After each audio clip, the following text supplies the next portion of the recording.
लक्ष्मीकांत समारंभां नाथयामुनिमध्यमाम् अस्मदाचार्यपर्यन्तां वन्दे गुरुपरम्पराम्।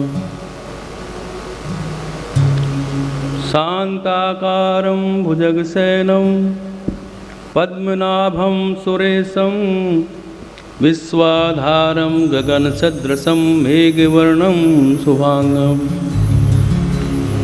लक्ष्मीकान्तं कमलनयनं योगभिर्ध्यानगम्यं वन्दे विष्णुं भवभयहरं सर्वलोकैकनाथम्।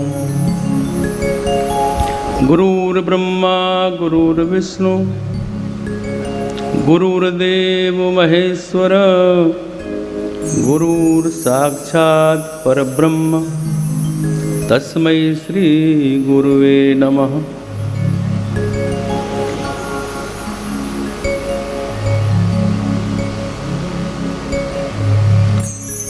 मेरे प्रेमियों, आज हम होली का पर्व मना रहे हैं। सर्वप्रथम आप सभी को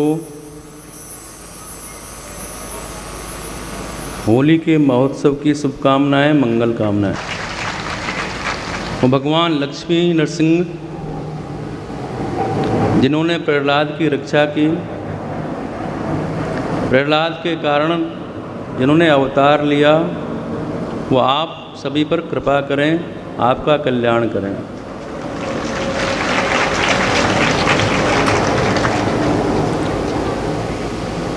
जितने भी महापुरुष संत हुए हैं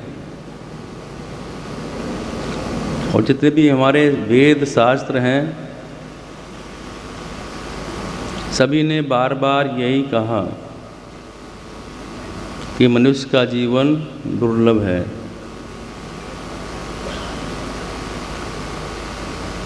वो प्रभु जब इस जीव पर कृपा करते हैं तो हमें मानव का शरीर प्राप्त होता है, और इस मानव शरीर की सार्थकता प्रभु के नाम के बिना नहीं है।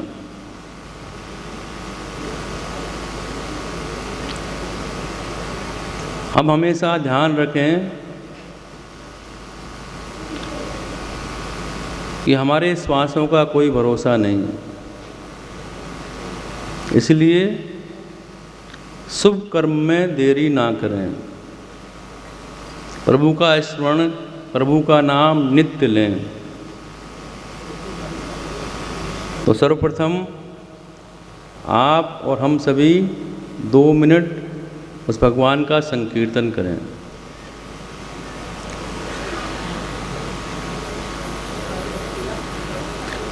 तुलसी यह तन खेत है, मन क्रम बचन किसान, पाप पुण्य 2 बीज हैं, बुए सो लुणे किसान।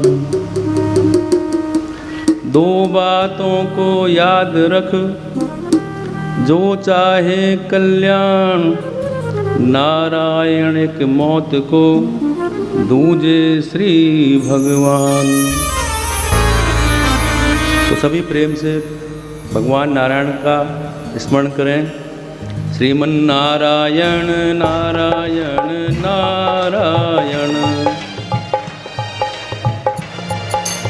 नारायण नारायण नारायण नारायण लक्ष्मी नारायण नारायण नारायण ओम नारायण नारायण नारायण श्रीमन नारायण नारायण नारायण। गज और ग्राह लड़े जल भीतर, गज और ग्राह लड़े जल भीतर, लड़त लड़त गज हारायण राम, लड़त लड़त गज हारायण ओम नारायण नारायण नारायण नारायण श्रीमन्नारायण नारायण नारायण।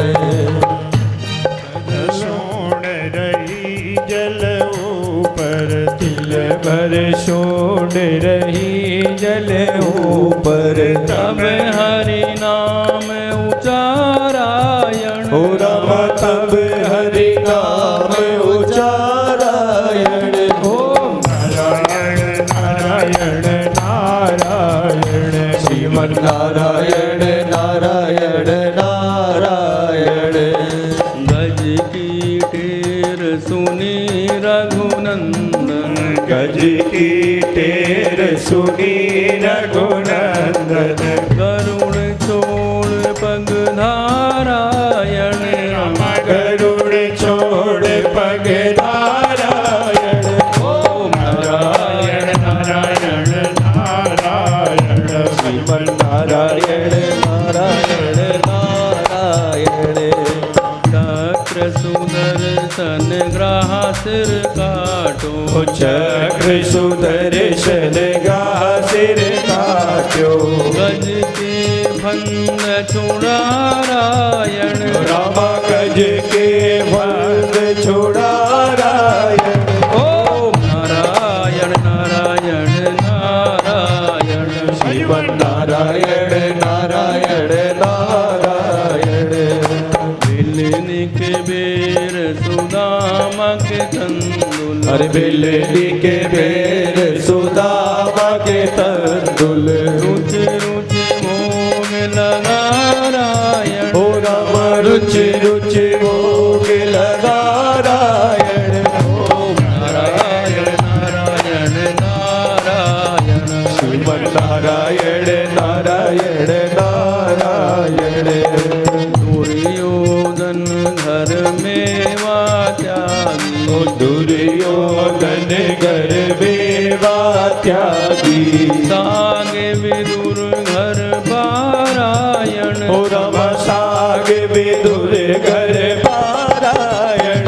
ओम नारायण नारायण नारायण श्रीमन्नारायण नारायण नारायण। चंद्र सखी भज बाल कृष्ण छवि चंद्र सखी भज बाल कृष्ण छवि यम के फंद छुड़ारायण ओ रामायण के फल छुड़ारायण। ओम नारायण नारायण नारायण श्रीमन्नारायण नारायण नारायण। जो नारायण नाम लेत है जो नारायण नाम लेत है मात पिता कुल तारायण राम मात पिता कुल तारायण। ओम नारायण नारायण नारायण श्रीमन्नारायण नारायण नारायण।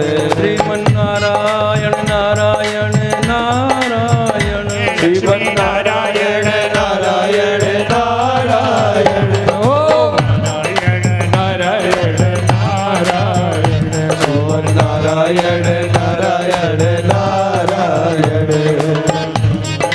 नारायण नारायण श्रीमन्नारायण नारायण नारायण। मेरे प्रेमियों, वो प्रभु का नाम बड़ा ही पावन है। वो सभी दुख कलेशों को हरने वाला है। वो भवसागर से पार करने वाला भी है और हमारे हृदय के अंदर प्रेम जागृत करने वाला भी है। तो प्रभु का नाम बड़ा ही पावन है और सभी दुखों का वो हरण करता है, इसलिए उसे दुख भंजन भी कहा गया है। दुख भंजन तेरा नाम जी, दुख भंजन तेरा नाम जी, जन तेरा नाम जी, दुख भंजन तेरा तेरा नाम जी दुख भंजन तेरा नाम जी ओ दुख भंजन तेरा नाम जी दुख भंजन तेरा नाम जी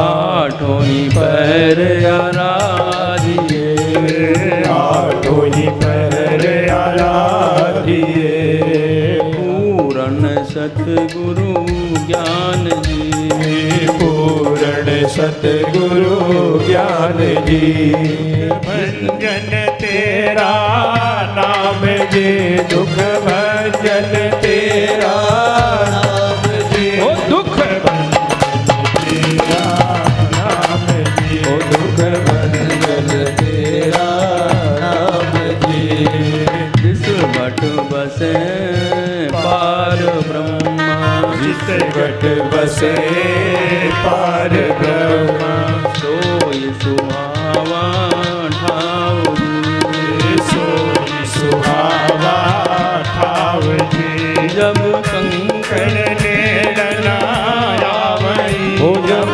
कंकड़ नेड़ना आवई रसना हरि गुण गावई जब रसना हरि गुण गाव जी दुख तेरा नाम दुख भंजन तेरा नाम जी दुख भंजन तेरा नाम जी दुख भंजन तेरा नाम जी दुख भंजन तेरा नाम जी ओ दुख भंजन तेरा नाम जी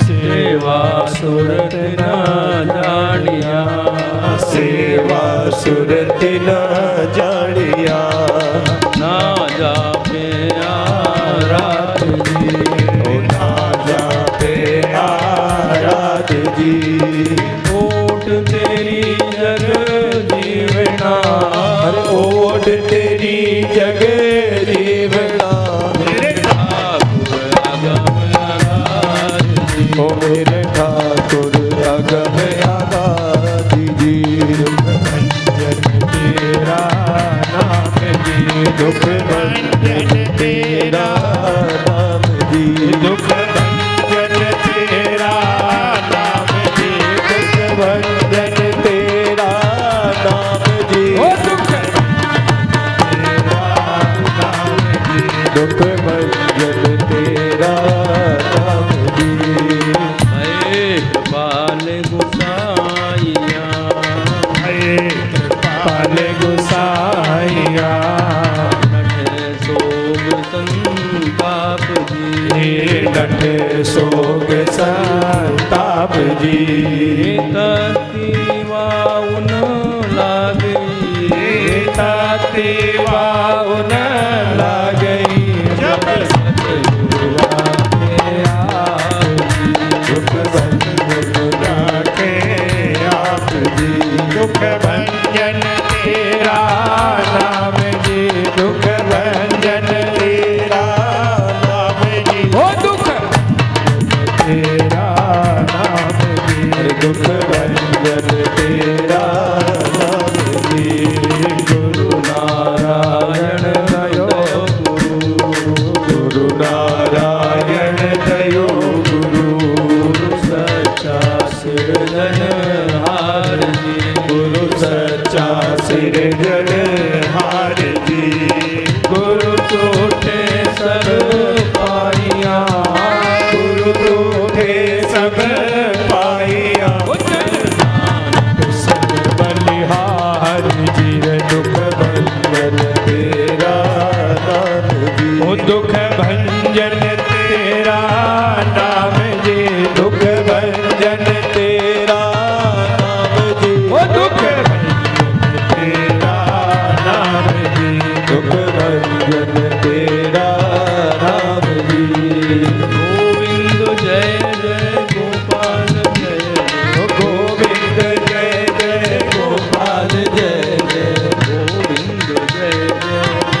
हमारा जीवन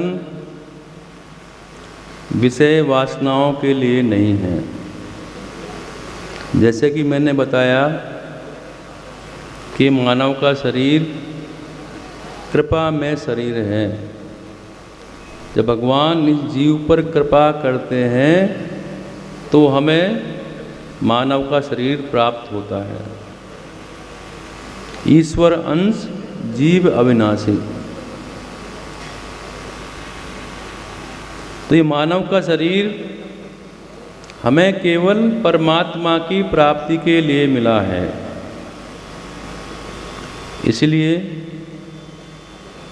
मैं भगवान का भजन, भगवान का नाम, भगवान का ध्यान, भगवान का जप करते रहना चाहिए और भगवान में ही मन लगाना चाहिए।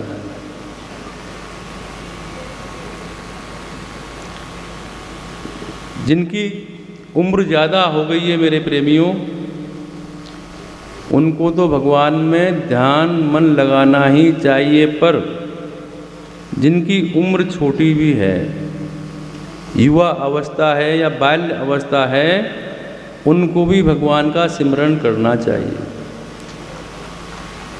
और हमारा कर्तव्य, हमारा ध्येय, हमारा लक्ष्य परमात्मा की प्राप्ति होना चाहिए। आपने कथा सुनी होगी, 5 वर्ष की आयु में ध्रुव जी ने भगवान को प्राप्त कर लिया। भक्त प्रहलाद ने परमात्मा को प्राप्त कर लिया। मेरे प्रेमियों, आज होली का पर्व है, इसलिए आज हम भक्त प्रहलाद की चर्चा करेंगे, जिनके कारण भगवान ने नरसिंह अवतार धारण किया। इनके पिता का नाम हिरण्यकश्यप था और वो भगवान नारायण का सबसे बड़ा शत्रु था, क्योंकि इसके बड़े भाई हिरण्याक्ष, उसकी मृत्यु भगवान ने वराह अवतार धारण करके की। इसलिए वो नारायण का सबसे बड़ा दुश्मन, शत्रु बन गया और उसने बोल दिया कि कोई भी नारायण का नाम नहीं लेगा। इनका छोटा पुत्र प्रहलाद बहुत लाडला है, प्यारा है और सभी उससे अधिक प्रेम करते हैं। मेरे प्रेमियों, सभी को अपनी संतान प्रिय लगती है। तो हिरण्यकश्यप को भी अपना पुत्र प्रहलाद बहुत प्रिय था। हिरण्यकश्यप ने अपने पुत्र को शिक्षा दीक्षा देने के लिए उनके आचार्य षंड और अमर के पास शिक्षा के लिए भेज दिया और अपने आचार्य को कहा कि ये ध्यान रहे कि ये भगवान नारायण का नाम नहीं ले। और प्रहलाद तो भक्त था, उसके जीवन में नारायण के अलावा कुछ था ही नहीं। हिरण्यकश्यप ने कठोर तपस्या करके ये वर मांगा कि मैं कभी मरूं नहीं, मेरी मृत्यु कभी ना हो। ब्रह्मा जी प्रकट हुए। ब्रह्मा जी ने कहा यह तो असंभव है।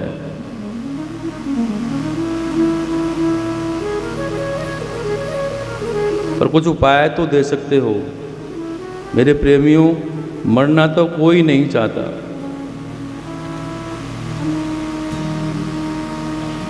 मैं ऐसा सोचता हूं कि मरना कोई नहीं चाहता। आप जितने भी लोग यहाँ पर बैठे हैं, कोई मरना चाहता है? एक ने हाथ खड़ा किया है। कितने लोग हैं जो पाप से छूटना चाहते हैं? वो भी कोई नहीं। कोई नहीं चाहता कि मैं मरूं, हर व्यक्ति चाहता है कि मैं जीऊं, और यही हिरण्यकश्यप भी कर रहा है। उसने तप और साधना से प्रभु को प्रकट किया, और जब आज प्रभु से वर मांगने की बारी आई तो क्या मांगता है कि मैं अमर हो जाऊं। भगवान कहते हैं कि ये तो नहीं हो सकता, जिसने जन्म लिया है उसकी मृत्यु निश्चित है। तो कोई ऐसा तरीका बताओ कि मैं मरूं नहीं। भगवान कहते हैं कि तू अपनी बुद्धि के हिसाब से तरीका ढूंढ ले। हिरण्यकश्यप ने कहा,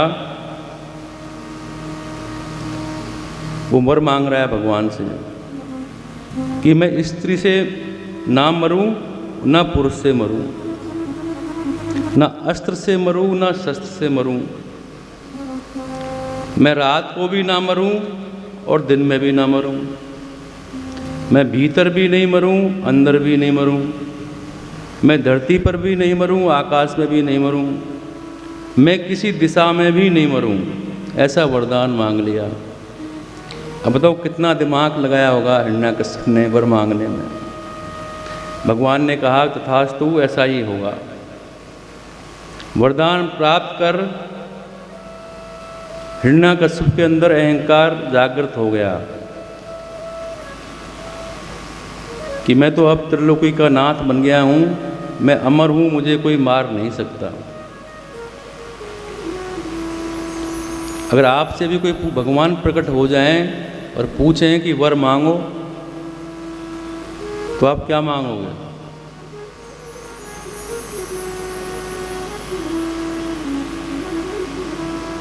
मेरे ख्याल में तो हिरण्यकश्यप से भी ज़्यादा बुद्धिमान लोग आज के हैं।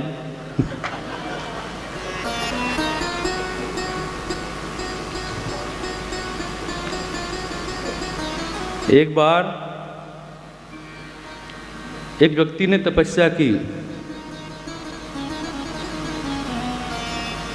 देवता प्रसन्न हुए, बोले वर मांगो। ये आज की घटना है, वो सतयुग की बात थी। तो वो कहने लगा कि मैं बड़ा संतोषी आदमी हूँ, केवल एक वरदान चाहता हूँ। क्या? वरदान यही कि मैं जिस समय जितनी मात्रा में पदार्थ चाहूँ, जो चाहूँ वो मुझे मिल जाए। बस एक वरदान चाहिए। देवता भी बड़े चतुर, देवता चतुराई से बोले कि मिल जाएगा, लेकिन हमारी भी एक शर्त है। बोले क्या? कि तुम्हारे पड़ोसियों को भी तुम जो मांगोगे उसे दुगना मिलेगा। अब उसने सोचा, वरदान तो मिल ही गया कि भगवान कब तक कच्चे झोंपड़े में रहेंगे, मेरा पक्का मकान बन जाए। जैसे उसने इच्छा प्रकट की, उसका मकान बन गया, पर पड़ोसियों के दो बन गए। अब उसका जी जले। तपस्या हमने की, प्रार्थना हमने की, देवता ने वरदान हमें दिया, हमारा तो एक मकान और उसके दो दो मकान। और जो भी वो चीज़ मांगे पड़ोसी की दुगनी हो जाए। उस व्यक्ति को इतनी ईर्ष्या हो गई, जलन हो गई, बड़ा दिमाग लगाया उसने। तो उसने सोचा कुछ ऐसा वर मांगूं जिससे पड़ोसियों को भी नुकसान हो। उसने कहा कि भगवान मेरे मकान के आगे कुआं बन जाए। कुआं बन गया। किसी ने पूछा कि भाई कुआं क्यों बनवा रहे हो? तो बोला ये पड़ोसी के दो तो बनेंगे, बाहर निकलेगा गिरेगा कुएं में। तब भी संतोष नहीं हुआ उसको। तब बोला कि भगवान मेरी एक आंख फूट जाए। किसी ने पूछा कि भाई आंख क्यों फुड़वा रहे हो? बोला कोई बात नहीं, मेरी एक फूटेगी, पड़ोसी के दोनों फूट जाएगी। तो मेरे प्रेमियों, व्यक्ति ईर्ष्या से भर जाता है और ये संक्रामक बीमारी है, एक दूसरे से लगती है। हम ईर्ष्या, राग, द्वेष करते हैं, बड़ी जल्दी फैलती है बीमारी। वो बीमारी सबको हो जाती है। तो हिरण्याकश्यप ने सोचा कि अब मैं सब लोगों का मालिक हो गया हूँ, मैं त्रिलोकी बन गया हूँ, मैं अमर हो गया हूँ, मुझे मारने वाला कोई नहीं है। तो अपने पुत्र को कहता है कि सबसे बड़ा शत्रु मेरा नारायण है, उसका नाम कभी मत लेना, उसकी चर्चा भी यहाँ नहीं होनी चाहिए, और अपनी राक्षसी परंपराओं को सीखिए। और अपने पुत्र प्रहलाद को अपने आचार्य षंड और अम्बर के पास विद्या अध्ययन करने के लिए भेज दिया। कुछ दिन के बाद प्रहलाद जी ने जो शिक्षा ग्रहण की, उसे सुनने के लिए हिरण्याकश्यप ने प्रहलाद जी को प्यार से अपनी गोद में बैठाया और बोला कि बेटा, तुमने अभी तक क्या सीखा? प्रहलाद जी अपने पिता को सुना रहे हैं कि हे पिता, ये संसार, ये घर अंधियारे कुएं के समान है और यही हमारा दुख का कारण है, पतन का कारण है। इस जीव ने हजारों जन्म लिए, यह जीव लौकिक सुखों के भोग में लिप्त है, फिर भी अतृप्त है, संतोष नहीं है। तृप्ति भोग में नहीं, त्याग में है। संसार तो दुख का सागर है और यहाँ पाप और पुण्य दोनों भोगने पड़ते हैं। और मेरे पिता, यहाँ सब जो भी रिश्ते हैं स्वार्थ के हैं। सुर नर मुनि जन की यही रीति, स्वार्थ लाग करें सब प्रीति। इसलिए एकांत में जाकर आपको नारायण की आराधना करनी चाहिए। और बोले इसी में सार है। वो अपने पिता को कहने लगे, नारायण की ध्वनि करने लगे, श्रीमन्नारायण नारायण नारायण नारायण नारायण नारायण नारायण नारायण श्रीमन्नारायण नारायण नारायण भजमन्नारायण नारायण नारायण भजमन्नारायण नारायण नारायण। एकदम से जब नारायण का नाम सुना तो हिरण्याकश्यप क्रोधित हो गया। हिरण्याकश्यप बोला, ये कौन सी पढ़ाई तुमने पढ़ ली है? तुरंत उनके आचार्यों को बुलाया और उनसे कहा कि मेरे बच्चे को तुमने कौन सी पढ़ाई पढ़ाई है? जो मेरा शत्रु है तुम उसी का नाम सिखा रहे हो। तो षंड और अमर कहते हैं, नहीं महाराज, हमने ये नहीं सिखाया। तो ये सीखा कहाँ से? और क्रोध करके कहा, इसको ले जाइए, एक और मौका देता हूँ, इसे हमारी राक्षसी परंपरा सिखाइए।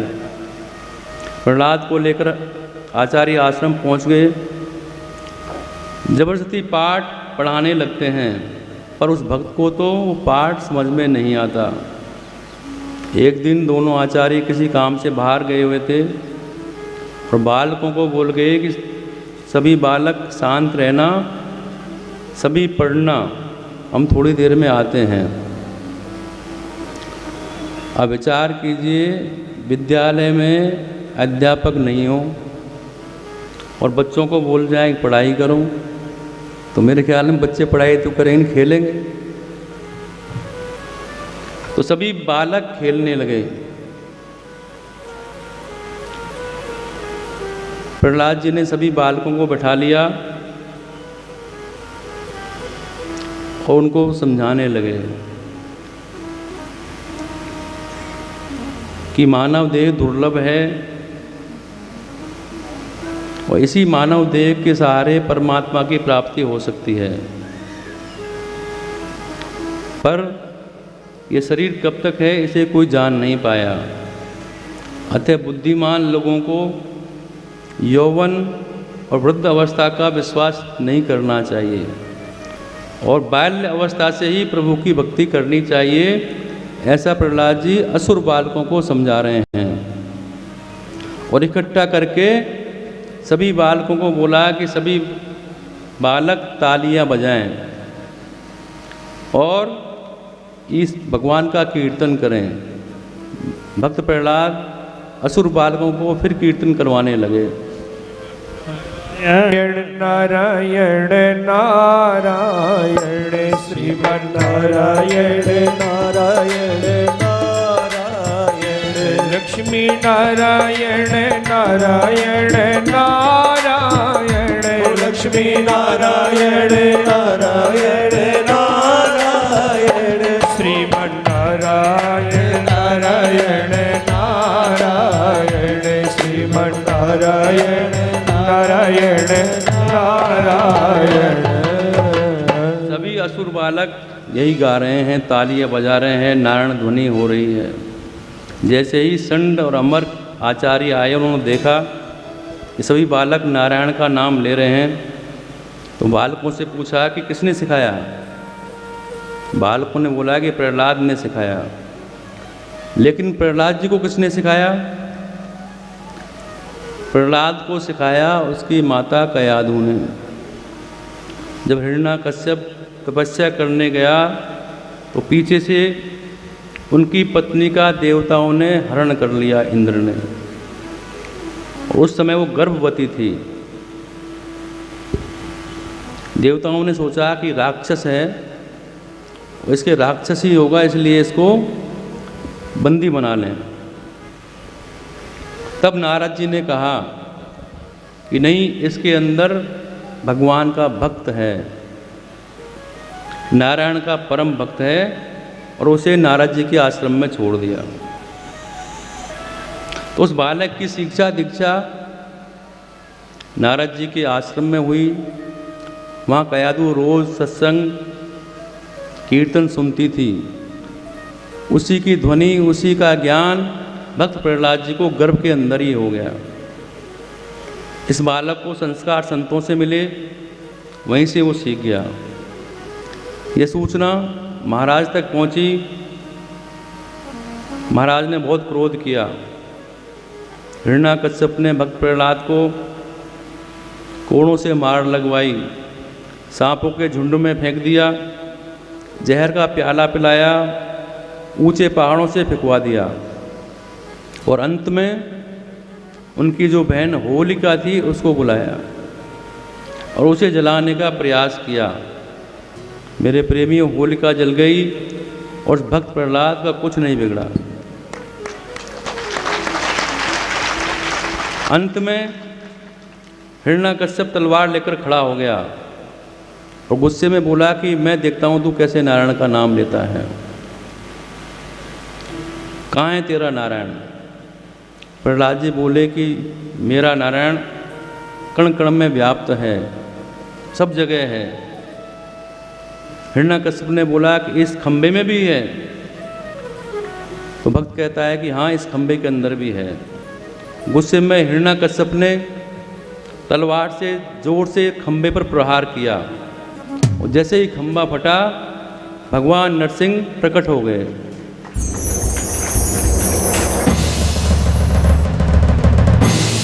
भगवान प्रकट हुए, उनके बड़े बड़े नाखून, आधा शरीर नर का, आधा सिंह का, मुख सिंह का और नीचे शरीर मानव का, नरसिंह बनकर प्रकट हो गए। क्योंकि ब्रह्मा जी का वरदान भी पूर्ण करना था। हिरण्याकश्यप ने भक्त प्रहलाद को बहुत दुख दिए। हिरण्याकश्यप ने, भगवान नरसिंह ने हिरण्याकश्यप को अपनी जंघाओं पर बैठा लिया और देहरी पे बैठ गए और कहा है कि याद कर ना दिन है न रात है, ना मैं स्त्री हूँ ना पुरुष हूँ, ना मेरे पास अस्त्र है न शस्त्र है। सब याद कर ले, ब्रह्मा जी का वरदान रह ना जाए। भगवान ने हिरण्याकश्यप को अपनी जंघाओं पर लिटाकर अपने नाखूनों से उनका वक्षस्थल चीरकर उसकी आंतड़ियां बाहर निकाल दी और बोले, तूने मेरे भक्त को बहुत दुख दिया है, और जो भक्त को दुख देता है भगवान उसे कभी माफ नहीं करते। मेरे प्रेमियों, उसका प्राणांत हुआ, शरीर पंच तत्व में विलीन हुआ और आत्मा परमात्मा में विलीन हो गई। भगवान नरसिंह क्रोध में हुंकार भर रहे हैं। भगवान, सब देवता डर गए, ब्रह्मा जी भी डर गए।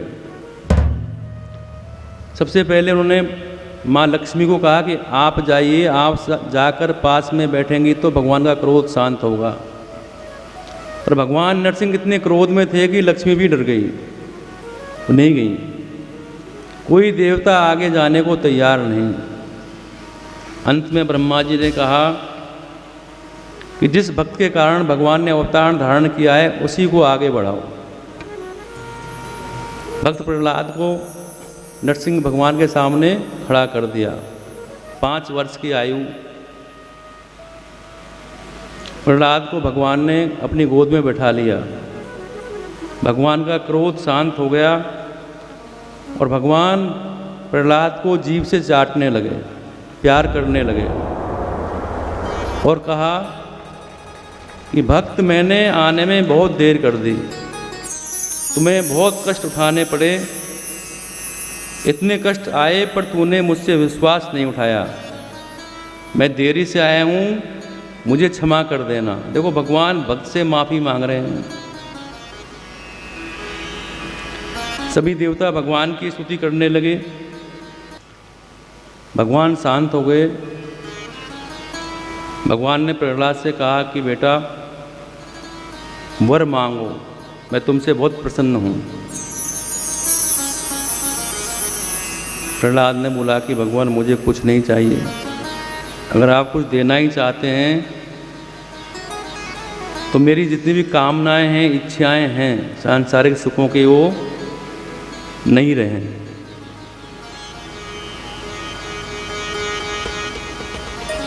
भगवान ने कहा ऐसा ही होगा। भगवान ने कहा कि और मांगो। प्रहलाद मांग नहीं रहे हैं, भगवान कह रहा है और मांगो। प्रहलाद जी ने कहा कि आप कुछ देना ही चाहते हैं तो जो मेरे पिता, उन्होंने आपका नाम नहीं लिया, गलत कार्य किए, देवताओं को, महात्माओं को सताया, उनका आप उद्धार कर दीजिए। भगवान ने कहा कि जिस घर में तुम्हारे जैसा भक्त जन्म लेता है उसकी एक पीढ़ी क्या, उसका 21 पीढ़ी का उद्धार हो जाएगा। तो मेरे प्रेमियों, भगवान भक्त के वश में होते हैं। जब भक्त भगवान को पुकारते हैं, भगवान तुरंत प्रकट हो जाते हैं। हर युग में भगवान ने अनेकों अवतार लिए भक्तों के कारण। यहाँ तक कि भगवान जैसे भक्त कहते हैं, भगवान उनके प्यार में वैसे ही करने लगते हैं। शेष महेश गणेश दिनेश सुरेशों जाहि निरंतर गावें, जाहि अनादि अनंत अखंड अछेद अभेद सुवेद बतावें, नारद से सुख व्यास रटें, पचिहारे तऊ पुनि पार न पावें, और ताही अहीर की छोरियाँ छछियावर छाछ पे नाच नचावें। वो परमात्मा भक्तों के वश में हो जाते हैं और अपने भक्त की लाज भी रखते हैं।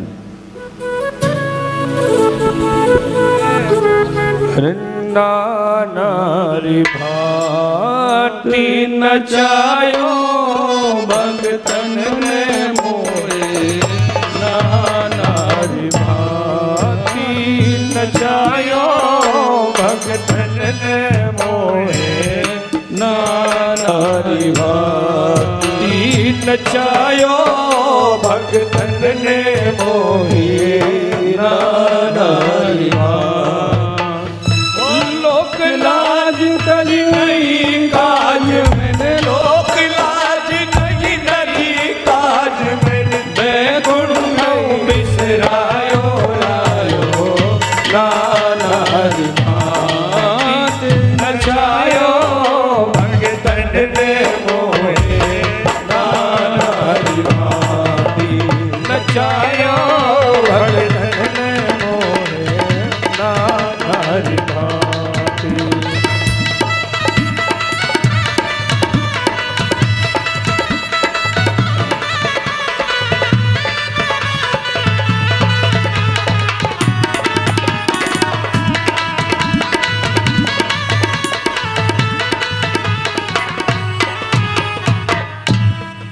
द्रौपदी पुकारी सुन लीजो बनवारी द्रौपदी पुकारी सुधनी जो बनवारी मोहे आस है तिहारी अब जाऊंगा के द्वार मोहे आस है तिहारी अब जाऊंगा के द्वार सुनी देर नहीं करी देर मैंने सुनी देर नहीं करी देर मैंने तुरंत ही चीर बढ़ायो नारी भांति नचायो भगतन ने मोहे नारी भांति नचायो भगतन ने मोहे नारी भांति लोक लाज तज नहीं काज मैंने लोक लाज तज नहीं काज मैंने लोक लाज तज नहीं काज मैंने लोक लाज तज नहीं काज मैं गुण बिसरायो नारी भांति नचायो भगतन ने मोहे नारी भांति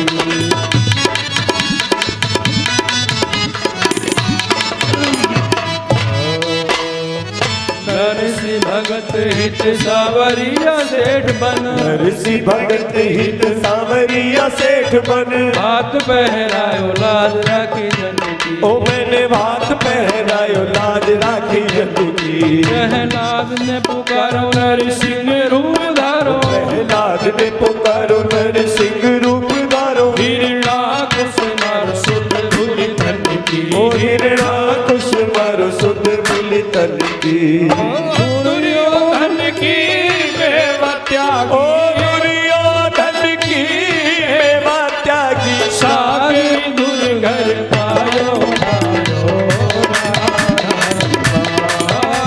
नचायो भगतन ने मोहे नारी भांति नचायो भगतन ने मोहे नारी भांति नचायो भगतन ने मोहे नारी भांति ओ लोक लाज तज नहीं काज मैं लोक लाज तज नहीं काज मैंने बैकुंठ बिसरायो रायो नारी भांति नचायो भगतन ने मोहे नारी भांति नचायो भगतन ने मोहे नारी भांति कुछ भी हो जाए हम परमात्मा को फिर भी कोसते रहते हैं। भगवान कितनी कृपा करते हैं, भक्त के लिए प्रकट हो जाते हैं, अनेकों रूप धारण कर लेते हैं, हमेशा हमारी रक्षा करते हैं। ये जीव जब 9 महीने गर्भ में होता है तब भी भगवान हमारी रक्षा करते हैं, पर फिर भी हम परमात्मा को कोसते रहते हैं। हमारे साथ गलत हो गया, परमात्मा ने हमारी रक्षा नहीं की, हम इतने दुखी हैं और वो इतने सुखी हैं। हम बीमार क्यों हो गए, हमारे घर में मृत्यु क्यों हो गई। हम तो दिन रात परमात्मा का नाम लेते हैं, फिर भी ऐसा हो गया। जो परमात्मा ने दिया है उसको याद नहीं कर रहे हैं, शिकायत कर रहे हैं, गलत ही सोचते हैं। कई बार हम परमात्मा की कृपा का अनुभव नहीं कर पाते हैं, क्योंकि हमें अनुमान ही नहीं है कि भगवान ने हमें क्या दे दिया है, और हम पाने की तलाश में लग जाते हैं।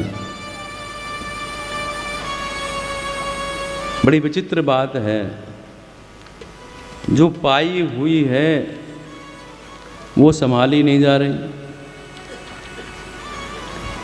और खोई हुई दुनिया की निशा ढूंढ रहे हैं। जो नहीं है उसके लिए रो रहे हैं, और जो मिला है उसकी कद्र नहीं कर रहे हैं। प्रत्येक व्यक्ति हर एक को बदलने की तैयारी में है, हर एक व्यक्ति दूसरे को बदलना चाहता है, अपने आप को नहीं देखता। हर एक को अपने जैसा बना लेना चाहता है कि वो मेरा जैसा बन जाए, मैं उसके जैसा नहीं। हम दूसरों को बदलने में, दूसरों को सुधारने में, दूसरों को अपना जैसा बनाने में अपना पूरा समय बिता देते हैं, पर जो जैसा है उसे स्वीकार नहीं कर पाते। पत्नी आकर कहती है, भगवान से तो कहती है, हमें भी बोलती है कि पति देव हमारे थोड़े सुधर जाएं, थोड़ा बदल जाएं, हमारी सुन लिया करें, हमारे जैसे हो जाएं, हमारे बस में हो जाएं।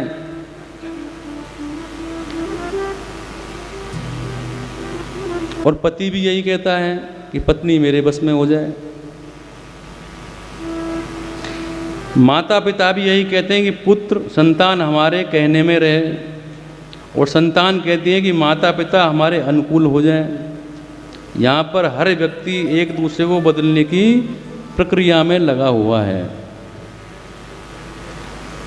मेरा विचार तो ये कि हमें खुद को बदलने की प्रक्रिया में लग जाना चाहिए।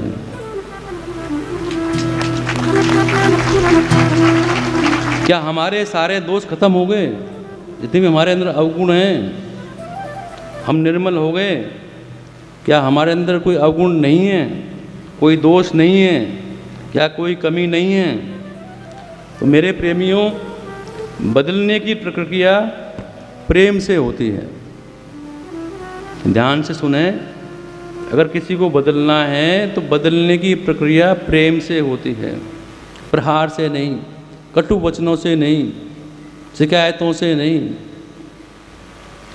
पहले किसी को अपनाओ तो सही, स्वीकार तो करो, और जब अपना बना लेंगे मेरे प्रेमियों तो सारा काम हो जाएगा। जब एक माँ अपनी संतान से प्रेम करती है, संतान जैसी भी हो, पूत हो कपूत हो, माँ हमेशा उसे प्रेम करती है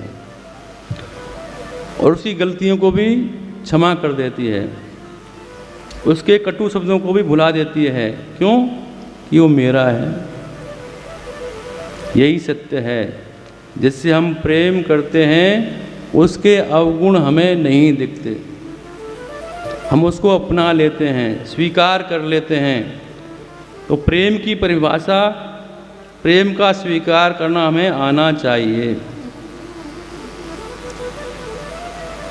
और भगवान ने भी मेरे प्रेमियों यही कहा कि राम ही केवल प्रेम प्यारा, जान लेऊं सो जानन हारा। पर हम बुद्धि का इस्तेमाल करते हैं, बहुत बहुत चीज़ों का इस्तेमाल करते हैं। हमारे मन में अनेकों विचार चलते रहते हैं।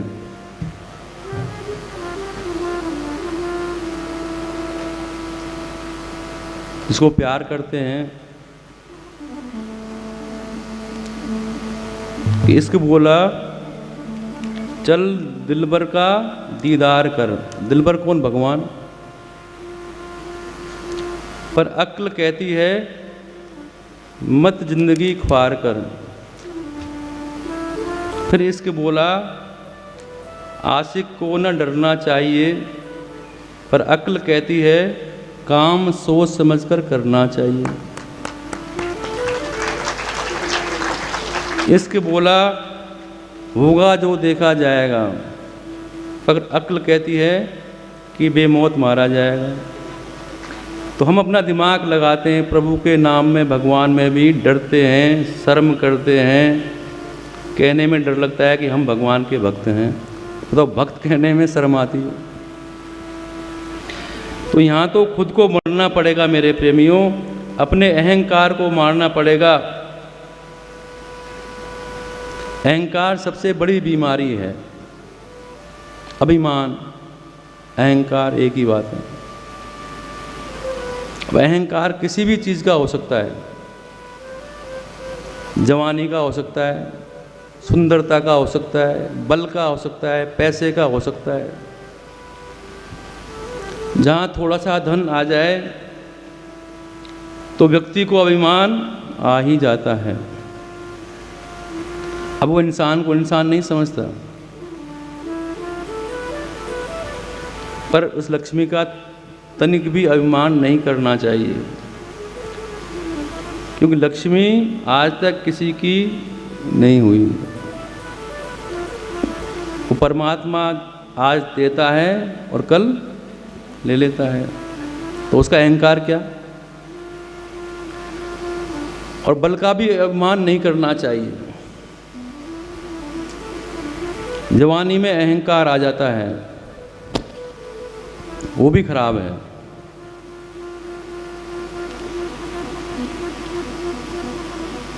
किसी कवि ने लिखा कि मैं घमंडों में भरा ऐंठा हुआ, मैं घमंडों में भरा ऐंठा हुआ, और एक दिन जो मैं था मुंडेर पर खड़ा, अचानक दूर से उड़ता हुआ एक तिनका आँख में मेरी पड़ा। मैं झिझक कर उठा और बेचैन भी, लाल होकर आँख भी दुखने लगी।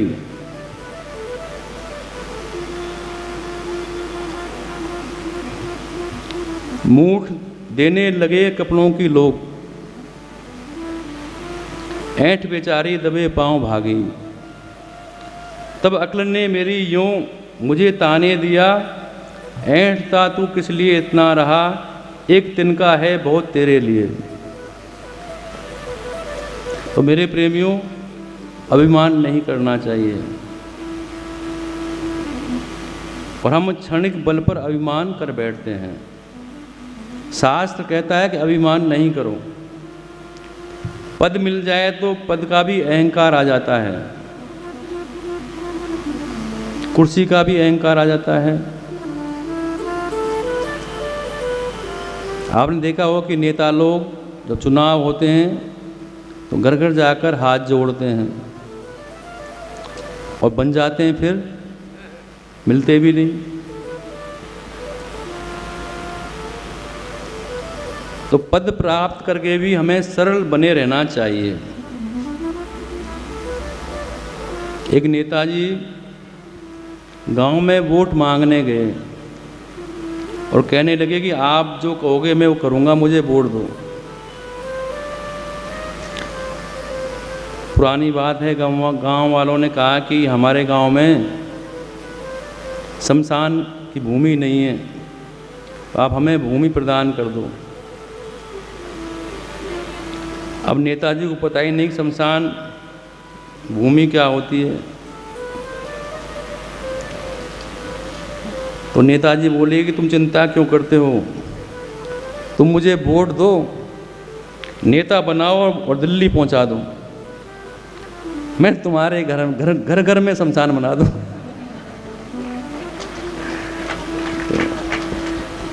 तो मेरे प्रेमियों, ज्ञान का भी अहंकार होता है, जैसे दक्ष प्रजापति को हो गया, और उस अहंकार से भगवान शिव का उन्होंने अपमान कर दिया।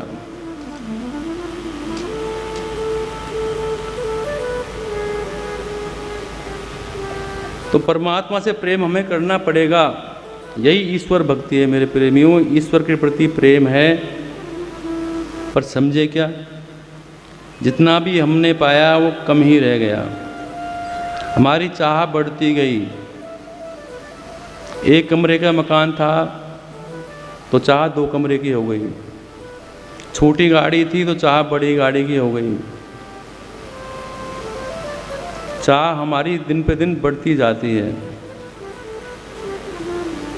जितना भी हमने पाया वो कम ही रह गया। आदमी को तृप्ति नहीं हुई। और ये हमेशा चलता रहता है। आपने सिकंदर का नाम सुना होगा। सिकंदर ने बहुत कुछ बटोर लिया, खजाने लूट लिए। एक सिक्का भी सिकंदर ने किसी के घर में नहीं छोड़ा, सब लूट लिया। और देखने के लिए किसी के घर में कुछ है तो नहीं, बस तो नहीं गया। तो उन्होंने ऊंट तैयार करवाया और जाकर सैनिकों को लेकर भेज दिया कि जाओ पूरे नगर में जाकर घूम कर आओ और जो इस ऊंट को खरीद ले उसे मेरे पास लेकर आओ। शाम हुई, कोई खरीदार नहीं मिला। एक बालक अपनी माँ से कहने लगा, छोटा बालक, कि माँ मुझे ये खिलौना चाहिए।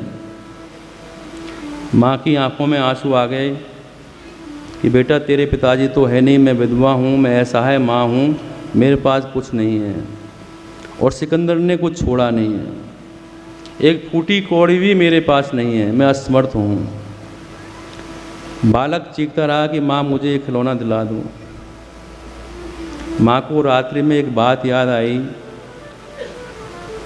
और वहाँ पहुँची जहाँ उसके पति की कब्र थी। क्योंकि उस समय में जलाने पर कर लगता था, इसलिए दफना भी दिया जाता था। उसको ध्यान आया कि जब पति को दफनाया गया तो उसके मुंह में कुछ सिक्के डाले गए। ऐसी परंपरा है कि मुख में सोने का चांदी का कुछ भी डालते हैं। उसने अपने पति की कब्र को खोदा और वहाँ से सिक्के निकाल कर लेकर आई। और दूसरे दिन जो सैनिक आया ऊँट लेकर तो उसने ऊँट को खरीद लिया। जैसे ही सैनिक ने बताया सिकंदर को, तो उसे दरबार में बुलाया गया और बोला कि तुमने बहुत बड़ा अपराध किया है, तुमने धन को छुपा कर रखा है। तो महिला बोलेगी कि मेरे मरे हुए पति के मुंह से निकाल कर सिक्के लाई थी कब्र खोद कर, और अपने बेटे के प्रेमवश अब तो राजा का दिमाग ठनक गया सिकंदर का। उसने शहर की तमाम कब्रें खुदवा दी और उसके अंदर से भी सिक्के निकलवा लिए। अंतिम समय में लुकमान वैद्य उसके पास था।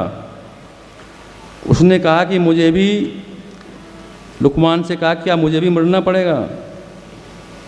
उसने कहा हाँ, सबको मरना पड़ता है। सिकंदर बोला कि मैं तो सोचता था कि मैं यहीं रहूँगा, मरूँगा नहीं। तो क्या ऐसा हो सकता है कि क्या कुछ पल बढ़ाए जा सकते हैं? तो मैं तुम्हें आधा राज दे दूँगा। लुकमान वैद्य बोला कि आधा राज्य क्या, तुम पूरा राज दे दो तो भी तुम्हें एक पल नहीं मिल सकता। एको प्रश्वास है 9 कोटि मूल्य। तो क्या जो मैंने कमाया, जो लूटा, उसे मैं ले नहीं जा पाऊंगा? उसने कहा नहीं, नहीं ले जा पाओगे। यहाँ तुमने जो भी कमाया वो यहीं रह जाएगा। कफन की जेब नहीं होती। तो सिकंदर बोलने लगा, क्या मैं इतना बावला था, मुर्दों तक के मुँह से मैंने पैसे निकलवा लिए। सिकंदर ने एक बात कही कि मैं तो मर जाऊंगा, जब मेरी अर्थी को ले जाओ तो मेरे दोनों हाथ निकाल कर खुले करवा देना, ताकि लोग जान सकें कि जब साथ जाएंगे तो दोनों हाथ खाली जाएंगे। तो क्या भरोसा है इस जिंदगी का? ये किसी का साथ नहीं देती। हर चीज़ का हम मुहूर्त निकलवाते हैं,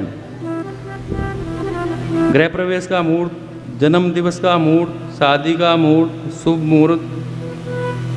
और मेरे प्रेमियों, जब प्राण निकल जाएंगे तब घर वाले आपका मुहूर्त निकलवाएंगे? नहीं निकलवाएंगे। तब तो कहेंगे कि जल्दी तैयारी करो, देरी नहीं करो, ले चलो।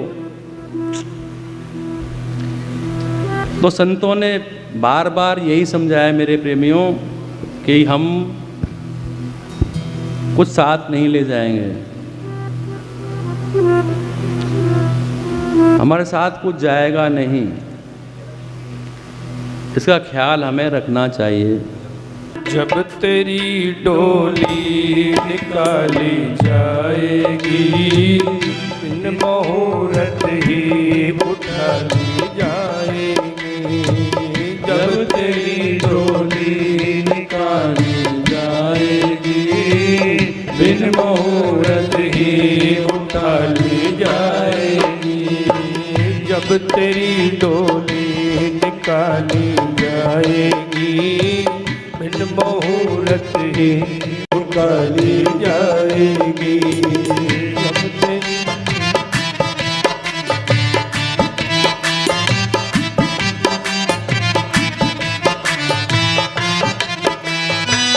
जब सिकंदर का पड़ा ही रह गया, जब सिकंदर का पड़ा ही रह गया। मरते दम लुकमान से यूं कह गया, मरते दम लुकमान से यूं कह गया। यह घड़ी हर किस न टाली जाएगी, बिन मुहूर्त ही उठा ली जाएगी। जब तेरी डोली निकाली जाएगी, बिन मुहूर्त ही उठा ली जाएगी।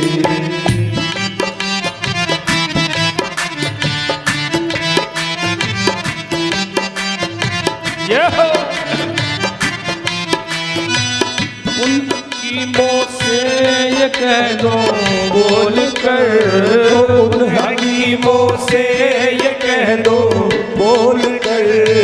करते थे दावा किताबें खोल कर, करते थे दावा किताबें खोल कर। यह दवा हर दिन न खाली जाएगी, बिन मुहूर्त ही उठा ली जाएगी। जब तेरी डोली निकाली जाएगी, बिन मुहूर्त ही उठा ली जाएगी।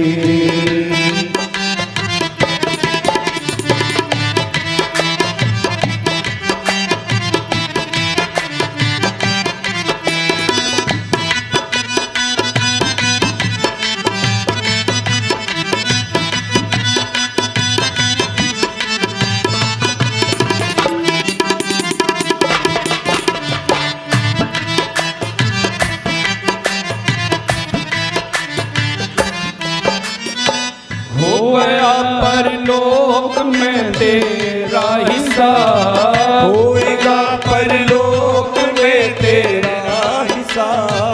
कैसे मुकरोगे वहाँ पर तुम जनाब, कैसे मुकरोगे वहाँ पर तुम जनाब। जब बही निकाली जाएगी, बिन मुहूर्त ही उठा ली जाएगी।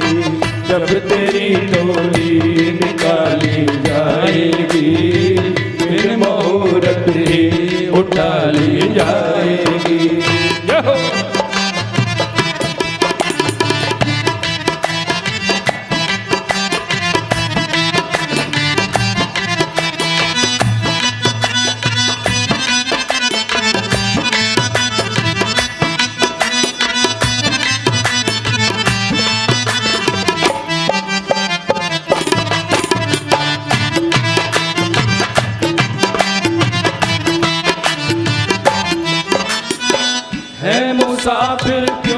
पसरता है यहाँ, है मुसाफिर क्यों पसरता है यहाँ, ये किराए का मकान तुझको मिला, ये किराए का मिला तुझको मकान, कोठरी कोठरी खाली करा ली जाएगी, बिन मुहूर्त ही उठा ली जाएगी, जब तेरी डोली निकाली जाएगी, बिन मुहूर्त ही उठा ली जाएगी, जब तेरी डोली निकाली जाएगी, बिन मुहूर्त ही उठा ली जाएगी, ओ जब तेरी डोली उठा ली जाएगी, ओ बिन मुहूर्त के उठा ली जाएगी, बिन मुहूर्त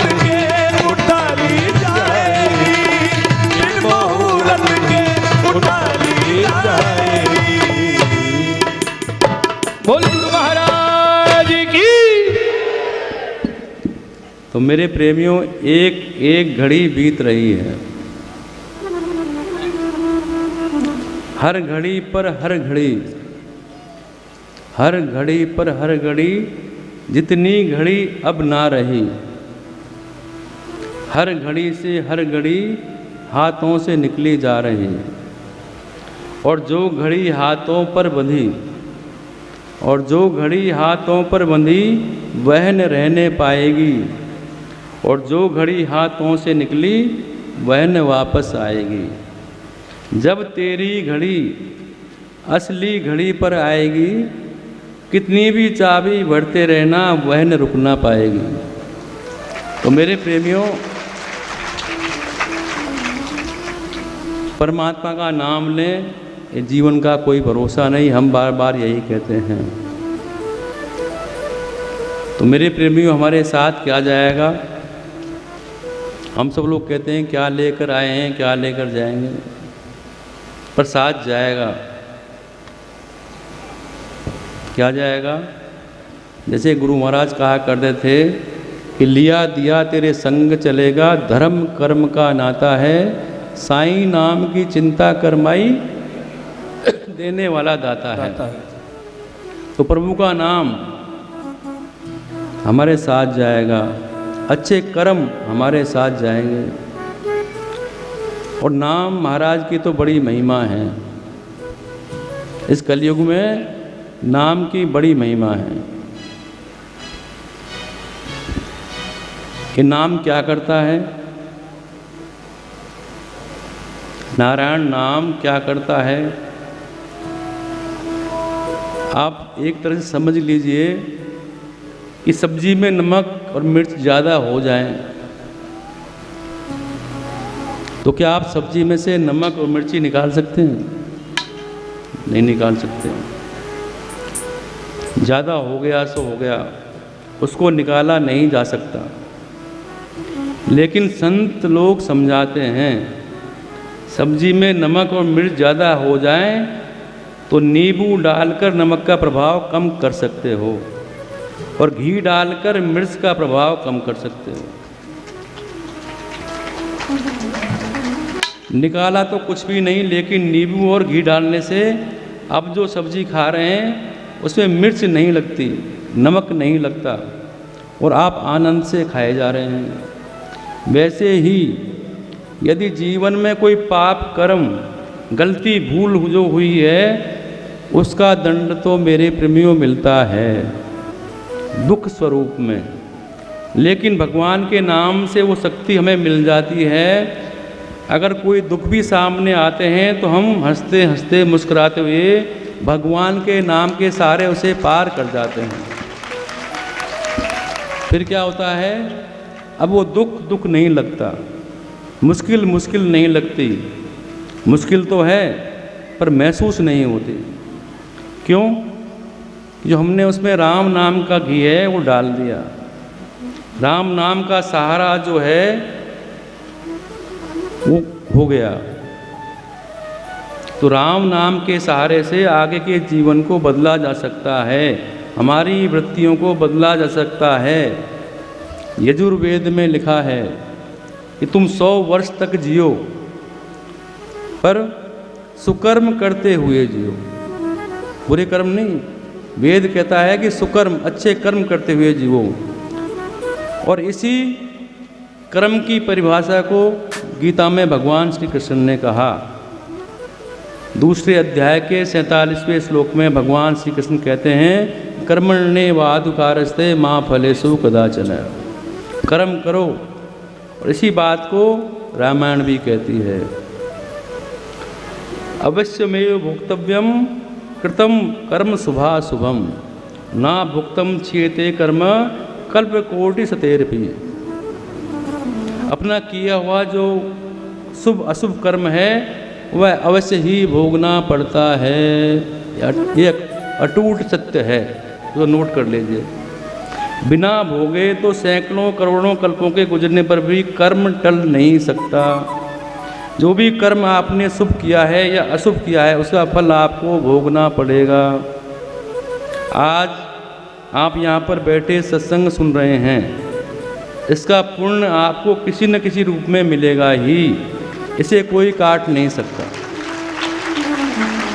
और यदि आपने जीवन में कभी झूठ बोला है, चोरी की है, निंदा की है, चुगली की है, बेईमानी की है, कुछ गलत काम किया है, उसका भी हिसाब आपको करना पड़ेगा। अब जो लोग सत्संग सुन रहे हैं, जिनका ध्यान भगवान में है, उनको वैसा फल मिलेगा। पर जो लोग यहाँ पर आए हुए हैं पर उनको पता ही नहीं सत्संग क्या हो रहा है, भगवान का नाम लिया जा रहा है, कोई बैठा है, कोई घर की बात कर रहा है, कोई मजाक कर रहा है, कोई और काम कर रहा है, उनको वैसा फल मिलेगा। पर फल मिलेगा जरूर। उदाहरण के लिए आपने हिंदी में कुछ लिखा और गणित में भी लिखा, और दोनों विषयों के नंबर मिलेंगे आपको तो अलग अलग ही मिलेंगे। हिंदी के अलग मिलेंगे, गणित के अलग मिलेंगे। तो जीवन में जितना पुण्य किया है उसका परिणाम सुख के रूप में हमें बार बार परमात्मा देता है, और जो जीवन में हमने गलत किया है उसका परिणाम दुख के रूप में हमें मिलता है। उदाहरण के लिए सोचें आप, बालक अभी पैदा हुआ, नवजात शिशु, और पैदा होते ही उसे हॉस्पिटल में भर्ती कराना पड़ा। इतनी बीमारियां लग गई, दिल में छेद हो गया, शुगर हो गई, ब्रेन में ऑक्सीजन कम हो गई, शुगर हो गई, और आपने लाखों रुपए लगा दिया, घर बेच दिया कि बालक बच जाए। उसके बाद भी वो बालक बच नहीं पाया, दुनिया से चला गया। जरा सोचो, वो तो बालक था, अब उसने तो कुछ कर्म किया नहीं। धरती पर वो कर्जा लेकर आया था, तुम कर्जदार थे, और वो कर्जा लेकर चला गया। तुम किसी की बेईमानी से पाए भी रख लोगे मेरे प्रेमियों, तो रख नहीं पाओगे। 100 जन्म भी जी लोगे, उसके बाद भी वो पाए भी चुकानी पड़ेगी। उसने घर खेत बेचकर बराबर कर दिया, उसका हिसाब जिस दिन बराबर नहीं हुआ जब तक वो जिया, और जब हिसाब बराबर हो गया तो वो चल दिया। ये हमारा कर्म है। और रामचरितमानस में तुलसीदास जी ने इसको सरल शब्दों में कह दिया कि कर्म प्रधान विश्व रच राखा, जो जस करहि सो तस फल चाखा। सकल पदारथ है जग माही, कर्महीन नर पावत नहीं। शुभ और अशुभ कर्म अनुहारी, ईश देय फल हृदय विचारी। करई जो कर्म पाओ फल सोई, निगम नीति अस कह सब कोई। कि जो करेंगे वो भोगना पड़ेगा। लक्ष्मण जी निषाद राज को समझा रहे हैं इसी कर्म के ऊपर कि बोले लखन मधुर मृदुवानी, ज्ञान विराग भगत रसानी। काहू न को सुख दुख कर दाता, निज कृत कर्म भोगई सब भ्राता। तब लक्ष्मण जी ज्ञान वैराग्य और भक्ति के रस से सनी हुई मीठी वाणी बोलते हैं, हे भाई, किसी किसी को सुख दुख नहीं देता, सब अपने हुए कर्मों का फल भोगते हैं, जो किया है वो भोगना पड़ेगा। ये लक्ष्मण जी निषाद राज को समझा रहे हैं, जो किया है वापस हमारे पास ही आएगा। एक व्यक्ति ने कहा कि गंगा मैया, तुमने धरती पर बहुत पाप बढ़ा रखे हैं। ये क्यों? क्योंकि लोग आप में स्नान करके डुबकी लगाकर जाते हैं और सारे पाप छोड़ जाते हैं, और फिर जाकर नए पाप कर लेते हैं, फिर आते हैं।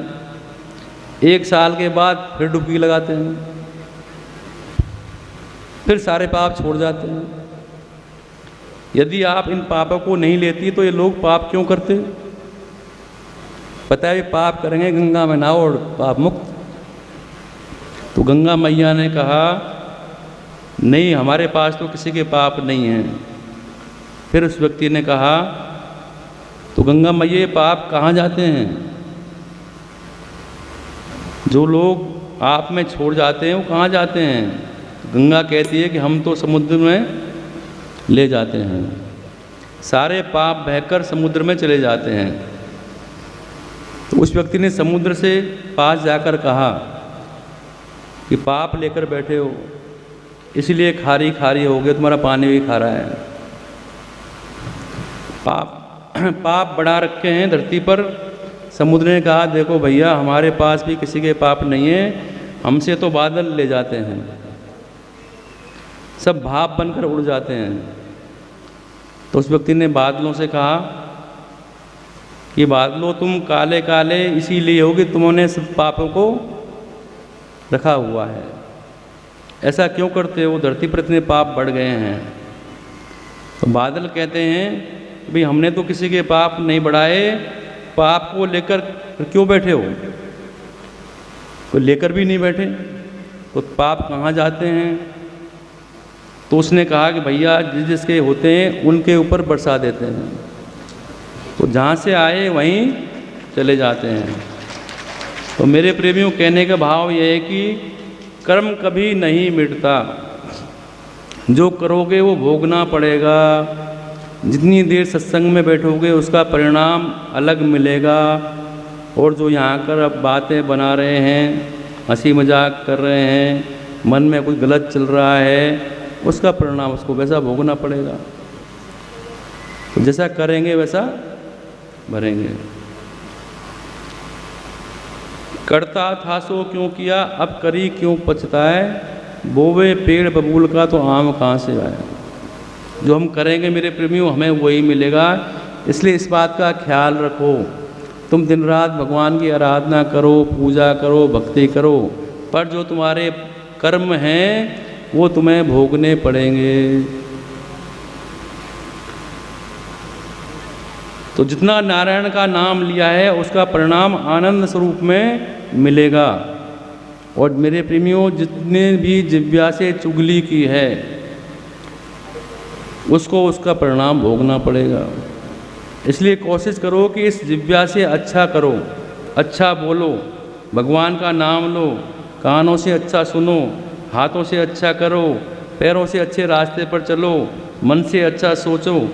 कोशिश करो किसी का मन नहीं दुखे, मन से भी बुरा नहीं करो। मेरे प्रेमियों, मन से भी हम अगर किसी का बुरा करते हैं, बुरा सोचते हैं, उसका परिणाम भी हमें भोगना पड़ता है। तो सदैव अच्छे बने रहो। मीठी वाणी आपकी होनी चाहिए। ऐसी वाणी बोलिए मन का आपा खोए, औरन को शीतल करे आपहु शीतल होए। जहर नहीं उगलो, वाणी में जहर नहीं होना चाहिए, और ना तलवार की तरह चुभने वाली होनी चाहिए। वाणी में मिठास होना चाहिए, नम्रता होनी चाहिए, सरलता होनी चाहिए। एक व्यक्ति ने जिंदगी भर पाप किया, बचपन से जवान हो गया, पाप ही पाप, पाप ही पाप, कोई अच्छा काम नहीं करे। परिवार के लोग उसे किसी महात्मा के पास ले गए, महाराज इस पर कृपा करो, इसका कल्याण हो, यह भी कभी कोई अच्छा काम नहीं करता, गलत काम ही करता है। महात्मा ने कहा कोई बात नहीं, हमारे पास छोड़ दो, हमारा तो काम ही है सुधारना। तो महात्मा ने उससे कहा कि तुम हमारे साथ रहो।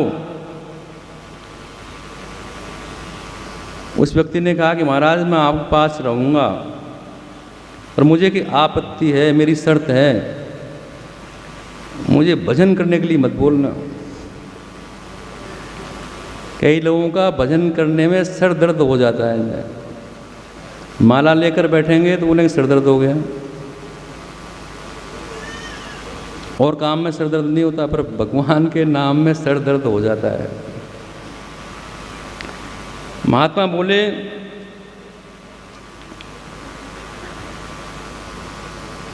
कि ठीक है, तुम्हें नहीं बोलेंगे भजन के लिए, भजन मत करना, तुम हमारे पास रहो।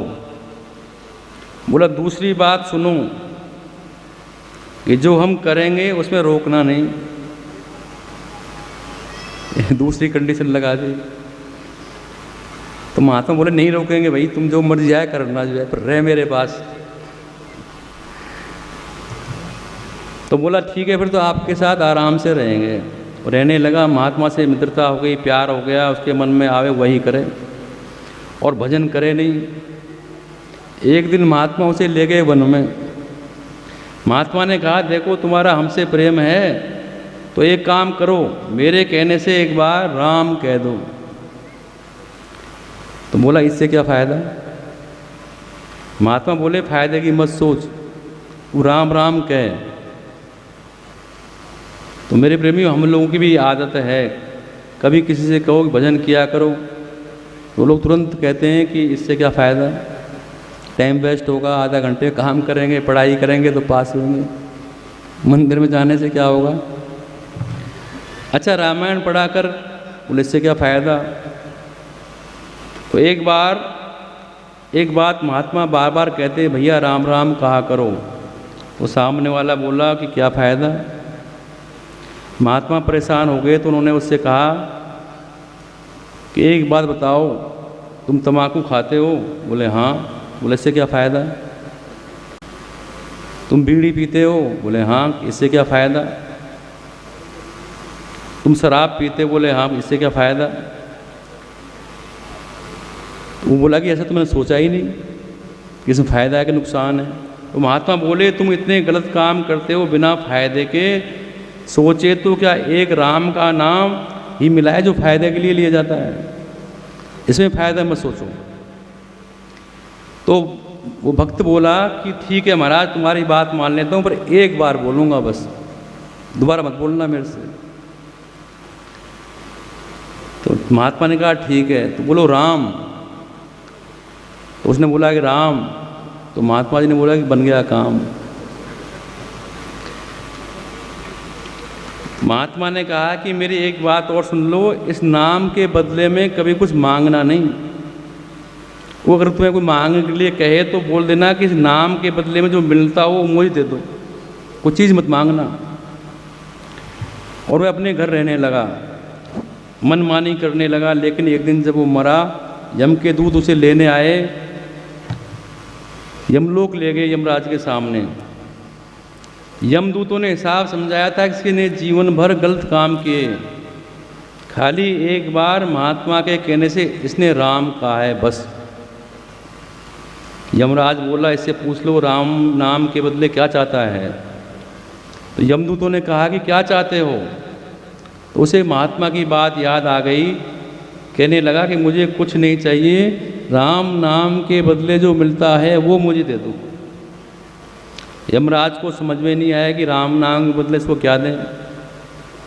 वो ब्रह्मा जी के पास ले गए। ब्रह्मा जी से पूछा कि राम नाम के बदले इसका महत्व क्या दिया जाए, इसका फल क्या है। ब्रह्मा जी बोले हमें भी पता नहीं। उन्होंने कहा कि भगवान शंकर के पास जाओ, वो दिन रात राम राम राम राम ही करते रहते हैं, वो बताएंगे। शंकर जी के पास गए। शंकर जी से पूछा कि इसने एक बार भगवान का नाम राम का नाम लिया, इसे क्या फल मिलना चाहिए। तो शंकर जी ने भी कहा कि भाई ये मैं भी निश्चय नहीं कर सकता, जिसका नाम है उसी से पूछो। सारे मिलकर भगवान राम के पास गए। भगवान राम से कहा कि इस व्यक्ति ने ज़िंदगी भर बुरे काम किए हैं, एक बार आपका नाम लिया है, इसका क्या फल है, वही इसे फल दे दिया जाए। तो राम जी बोले नाम तो हमारा ही है, लेकिन फल हमें भी पता नहीं कि क्या मिलना चाहिए। तभी तुलसीदास जी ने कहा कि कहूँ कहाँ लगे नाम बढ़ाई, राम मन सकहीं नाम गुण गाई। ये नाम की बड़ी महिमा है। इसने एक बार राम का नाम लिया है, मेरे पास आ गया है, इसे मेरे पास ही छोड़ दो और तुम लोग जाओ। तो मेरे प्रेमियों, राम का नाम लेने से वो भगवान राम के सानिध्य में पहुंच गया, उनके धाम में पहुंच गया। पर आजकल हम किसी की सुनते नहीं, किसी की बात मानते नहीं, अपने आप को बुद्धिमान मान लेते हैं, और यहीं पर मेरे प्रेमियों बात खराब हो जाती है।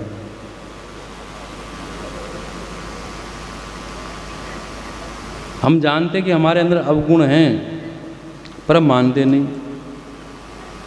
हम जानते हैं कि हमारे अंदर बुराई है, पर हम मानते नहीं। तो दो समस्याएं हैं, एक तो हम समझते नहीं, ये एक समस्या है, और दूसरी समस्या है कि यह है नहीं समझते, कहते कहते हम समझते नहीं, ये कहते नहीं। जैसे किसी को सुनाई नहीं पड़े, बहरा आदमी हो, और दूसरी वजह, और दूसरा वह जो किसी को पता नहीं लगने दे। जो कम सुनता है वो कोशिश करेगा कि किसी को पता नहीं लगे कम सुनता हूँ मैं। वह समझ रहा है कि किसी को पता नहीं लग रहा है कि मैं कम सुनता हूँ, पर पता तो लग ही जाता है।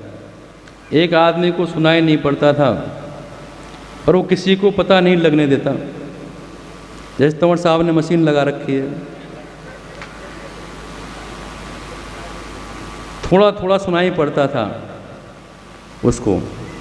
उसका मित्र बीमार था, उसी घर पर चला गया। घर वालों ने कहा किसी को साथ ले जाओ। बोला अरे सब जगह बदनामी करवानी, हमें सुनाई नहीं पड़ता, इतना तो हम सुन लेते हैं, काम चल जाएगा, हम अकेले ही आते हैं।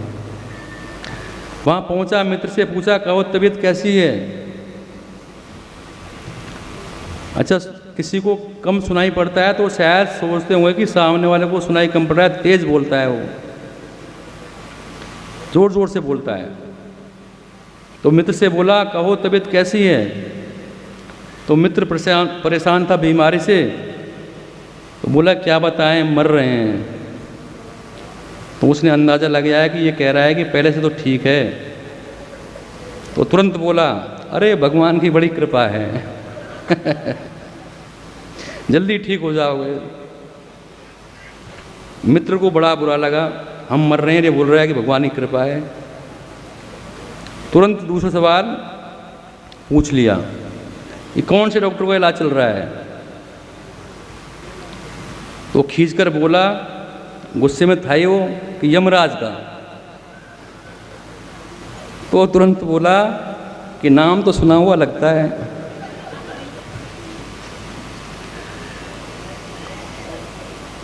कि बोला बहुत अच्छे डॉक्टर हैं, उन्होंने कई मरीजों को ठीक कर दिया है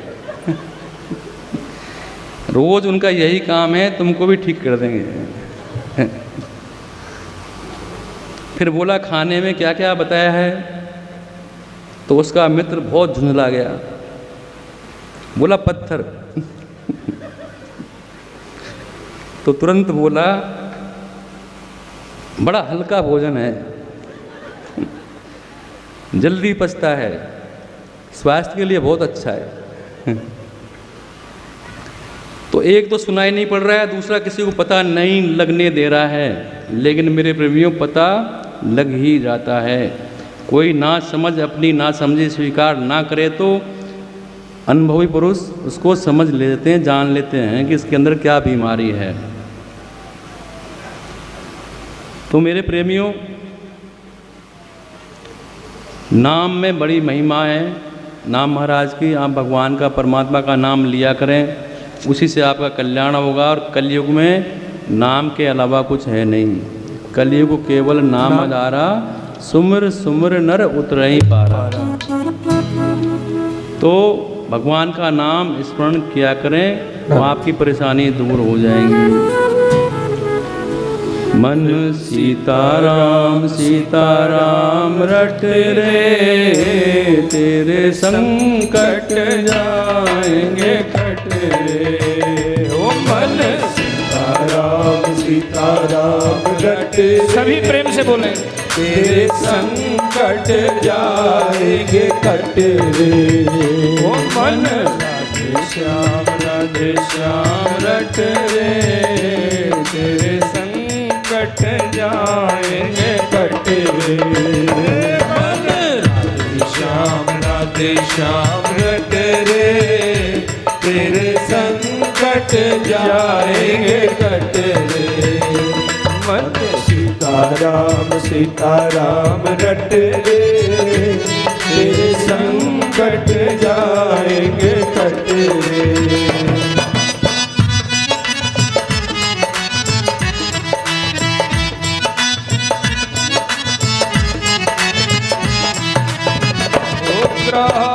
गज को कर लिया बस में, गज को कर लिया बस में। ओ प्रभु तेरे सुनी थी गल में, प्रभु तेरे सुनी थी जल में। ओ प्रभु पल में हुए प्रगट रे, तेरे संकट जाएंगे कट रे।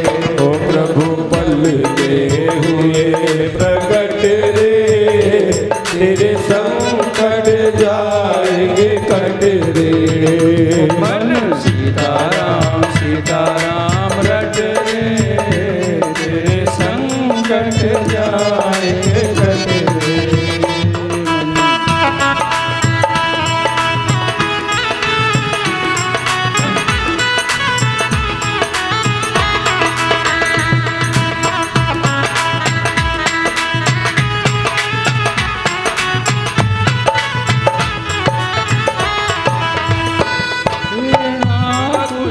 जुल्म कराया, हीरे कुछ जुल्म कराया।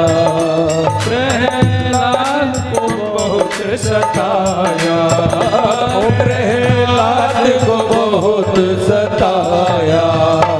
आए नरसिंह हम गया फट रे, तेरे संकट जाएंगे कट रे। ओ आए नरसिंह हम गया फट रे, तेरे संकट जाएंगे कट रे। ओ मन सीताराम सीताराम रट रे, तेरे संकट जाएंगे कट रे।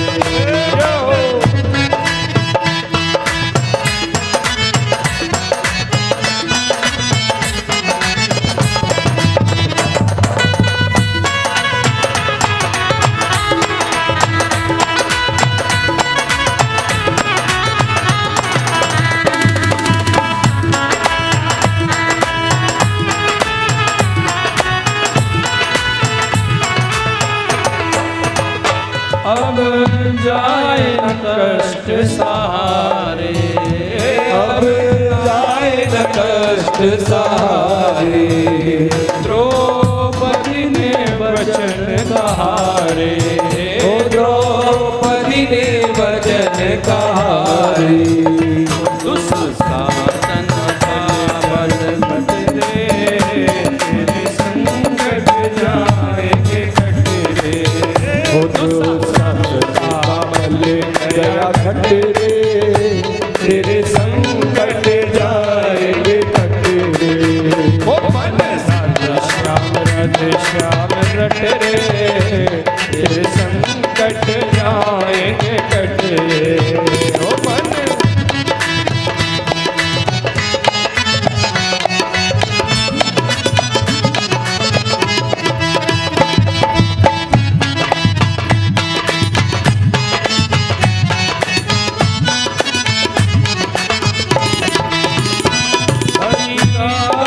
कुसंगति तज दे। हरिदास कुसंगति तज दे। नित सत्संगति में सज ले। ओ नित सत्संगति में सज ले। भज ले हरि नाम तेरे, तेरे संकट नाएंगे कटे। भज ले हरि नाम तेरे, तेरे संकट जाएंगे कटे। ओ भज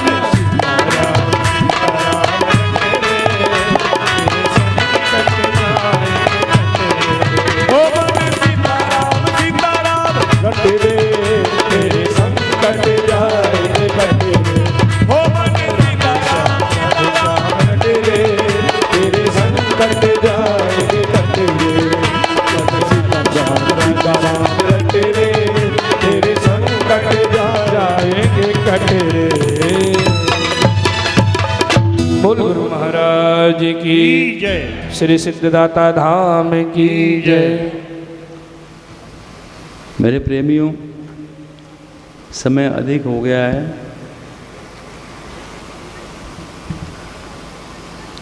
तो अपनी वाणी को यहीं विराम देते हुए आज होली के शुभ अवसर पर मैं आपको यही संदेश देना चाहूँगा कि होली बुराई का प्रतीक है। तो जितने भी हमारे अंदर बुराइयां हैं उनका हम त्याग करें।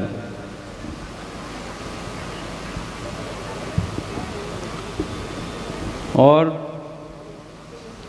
होलिका से रक्षा करने वाले भगवान नारायण हैं, जो भक्त प्रहलाद की रक्षा की।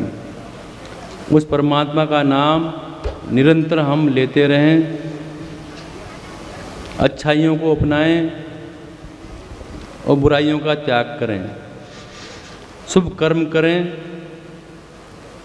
भगवान की भक्ति करें और साथ में अपने दायित्वों की पूर्ति भी करें, निर्वाह करें। गृहस्थ में हैं, गृहस्थ के काम भी करने होते हैं। अपना काम करते हुए, बच्चों की देख रेख करते हुए, बच्चों को अच्छे संस्कार देते हुए हम प्रभु का चिंतन करें, उनका नाम लें। वो परमात्मा, वो नारायण आप सभी पर कृपा करें, आपका कल्याण करें। जय श्रीमन नारायण।